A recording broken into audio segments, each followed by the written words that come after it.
Repair Clinic encourages you to perform this procedure safely. In this video, we will show one or more of these icons to alert you when to use caution. Before you begin the repair, make sure the mower's engine has cooled and remove the wire and boot from the spark plug. Your first step is to note the traction cable's position in the ignition switch bracket. Then, if applicable, use a 7/16" socket to remove the nut and washer securing the bracket and cable guide. Pull the bracket free and slide the cable out of the guide.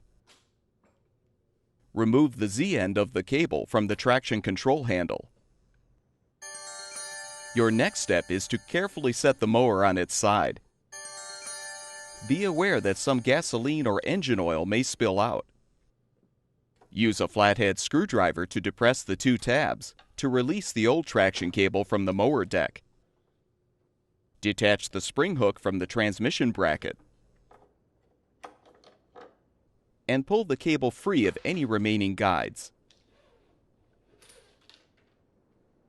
Install the new traction cable by first inserting the spring end into the mower deck, then snap it into place. Attach the spring hook to the transmission bracket and feed the cable through the cable guides. Now carefully set the mower upright. Insert the Z-end into the traction control handle.